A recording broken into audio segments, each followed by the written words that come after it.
It's 7 a.m. here and it's time to go for another easy run. After yesterday's disaster, I'm going to spend a lot more time focusing on getting this run right. The route is hilly, so I'm going to have to run slowly, but that's fine. The whole purpose of this run is that I maintain a conversational pace. Ideally, my heart rate should be low enough that I can maintain a conversation. So I thought, why not take my GoPro with me and during the run, maybe narrate some of the things I'm seeing and also some of the reasons behind the easy run, why it's a valuable part of your training, what it should feel like, how you can track it, how you can work with it. I'm gonna get marine shoes on and I'm going to get out on the road while it's still cool. Here we are, out on the early morning easy run here in Cornwall. Gorgeous views over the sea. Have a quick pan so you can see.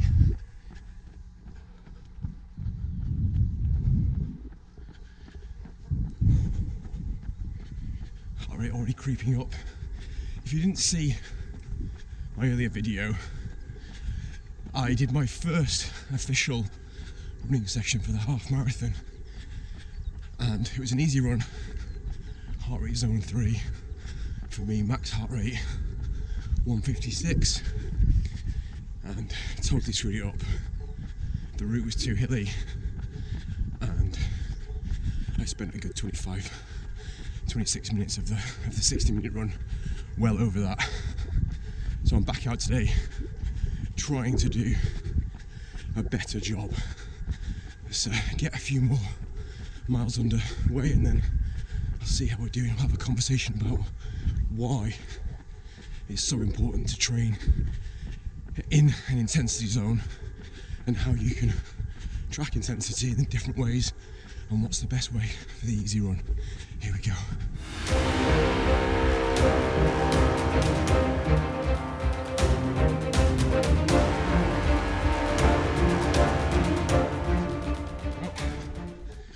15 minutes into the run now. It is really hilly. I think so far I've managed to stay in zone, so I'm pretty happy with that. I love doing these easy runs because I know that I'm training that kind of like aerobic bias, that endurance bias that you need for the long races, but also I'm really training. I'm really focusing on my recovery as well. I'm not overdoing the miles.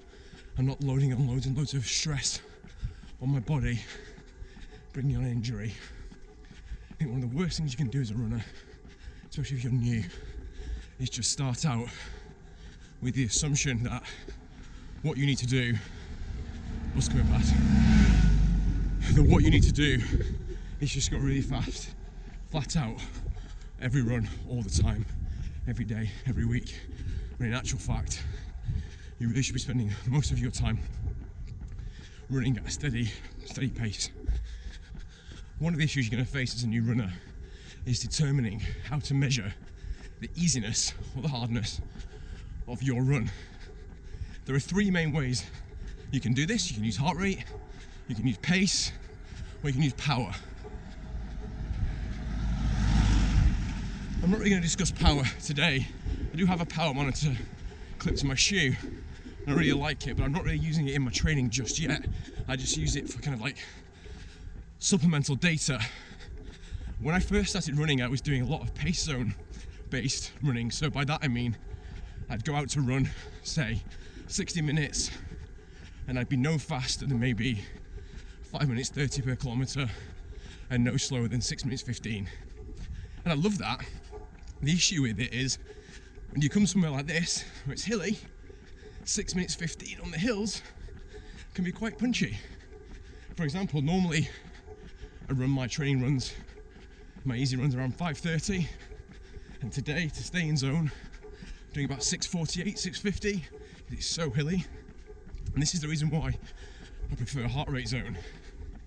With heart rate zone, you're getting a pretty good measure of the stress and the exertion on your body, on your current level of fitness.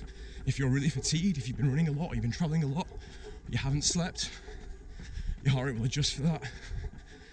So I really do prefer heart rate, specifically for easy runs. If you're doing intervals, speed work, something like that, then pace is great. Maybe a combination of pace and heart rate. But for easy runs, I'm all about the heart rate. I want to make sure that when it comes to my quality sessions this week, that I'm not too fatigued, that I've not picked up an injury, and that I've got plenty left in the tank. Right, I am 20 minutes into this 60-minute run. I've been in zone pretty much that entire time. So, looks like there's another big hill coming up. I'm going to stop speaking and maybe take some video at the top. See you soon. Now time to turn around and head back. I think I've managed to stay in zone almost half the run so far. Feeling pretty good about this.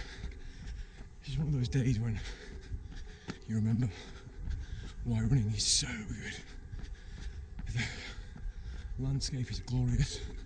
Looks like there's an old church or something coming up on the route. There's gorgeous blue sea. I really love running when I travel somewhere new. I think it's one of the best ways to see a new area, see the sights, see the different places. If you just whiz by in the car, you don't really see anything. You have to be out on foot. And with running, you can cover a good amount of distance. Also, it's nice and early here. There are very few cars. It's not too hot. It's just gorgeous being out in nature. And this is the joy of the easy run. You have to run slow, not fast. You're not trying to run super fast. You're trying to stay in zone so you can just enjoy being outside and getting fresh air and getting some vitamin D from the sun. If anything, I find it too hard to stay in zone because I just get lost in the views. I want to run faster and faster. We reduced to nearly walking on that last climb. Then I've turned around now. It was heart rate was super high. It was just pointing out zone a little bit, so I had to walk nearly. One of the things I find useful about having a power meter in conjunction with a heart rate monitor is you can look at your power output to see whether you're putting consistent effort in all around. Obviously power doesn't take consideration whether you're sick or you haven't slept or you're jet lagged or whatever, but if you know roughly what your power output should be for an easy run, then when you're in a different place, when it's super hilly, or if you run the hills normally it's super flat, you can make sure you're putting the right amount of effort in. I know for my easy runs I want about 220 watts, so I was just checking going up that hill that I was doing that, and even though I was nearly walking, I was putting out about 220, 222, so I was very happy with that. Right, there we go, 1 hour done. Short walk back now. Not looked at the data yet, I might not even look at it today, going out with my wife, so maybe look at it tomorrow, but I'm feeling pretty good. I felt like I was in zone nearly all the time. Oh gosh, so hot. I might even go for a dip in the sea again. If you didn't see that yesterday's video, please do take a look.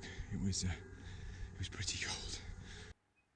Okay, next day, did the run yesterday, had a chance to look at the data, and glad to say it went a lot better.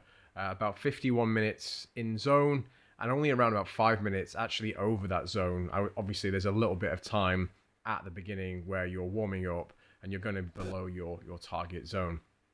Overall, couldn't really be happier. I think the trick actually for this run was to make sure that on the flat, on the easier segments, I was actually staying well in my zone, giving myself that buffer so that when I hit a hill, when I hit a climb, when I hit a tough segment, I had something before I was hitting right up against the upper limit of my heart rate zone. So couldn't really be happier with that. Got some more runs this week. I'm not sure I'm going to film any more this week on runs. I've got a few gear reviews I might film this week, but next week we'll do some more running. I'm going to be in Bath next week. Got a few days there. Then I'm going to head home. So hopefully I get some lovely footage of running around the hills in Bath and maybe some footage back at home. If you found this video useful, if you've enjoyed watching it, please hit like, please hit subscribe. Every like, every subscribe makes a difference, contributes to making this worth doing. Other than that, I'll see you all next time.